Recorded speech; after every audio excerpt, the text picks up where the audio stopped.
So shifting gears a little bit here, that casual business environment, and where I'm Mm, looking there is kind of that IT world, the tech world, where you're not required to wear a suit and tie to work every day.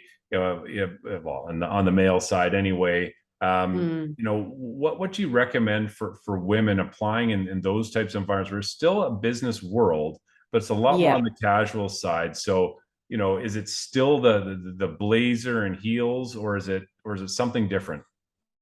I think this is where a lot of my clients will, work in those sorts of environments. And I think this is where the bulk of the confusion is, because as you say, like for guys, it's a lot easier. For women, there's way more choices, and it can be tricky to work out what is appropriate. Right. There's also within that industry, Clark, like there are, slightly different levels between different companies. It's Absolutely. not all the same. So it's definitely worth doing your research first. There is no, shame in asking a HR manager, what is the expectation of dress, or what is your dress code, and what is appropriate for an interview? I often tell my clients to get some insights from a HR manager about that.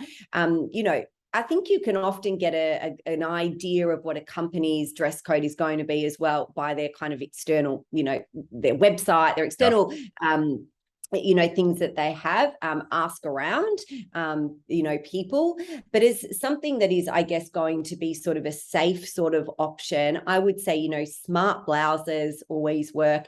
You could do that with a blazer, but I wouldn't be going for something that is a real traditional corporate kind of blazer Yes. or a suit, because you tend to then look like you kind of don't know the environment so Right. much, so you can look a little bit out of touch. So Hmm. it might be a smart pant, you've got a blazer, but that's not necessarily a matching two-piece suit. And you can bring in some color. It might be a colored blazer, it might be a print or a colored blouse that's got more, a little bit more personality to it.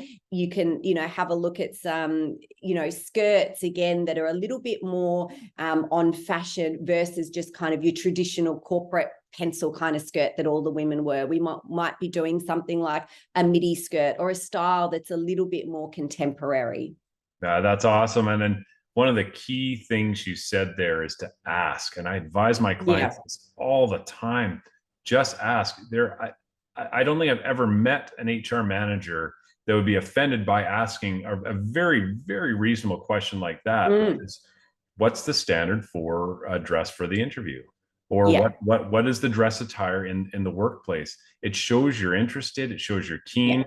You can start that conversation by saying, look, I've done some research, looked on your website. It looks like you all follow a bit more of a business casual type work attire. Is that right? Should I be wearing that type of style to the interview? It's a great piece of insight that gives you peace of mind when you get to that interview, knowing that you're not either overdressed or Yeah. underdressed for the interview. You've got that information, and it also starts that, in my mind, starts that really good first impression with the HR manager or the hiring manager or the recruiter, whoever you're talking to, that you're really keen and interested in this position. So I really liked that comment Mm. there.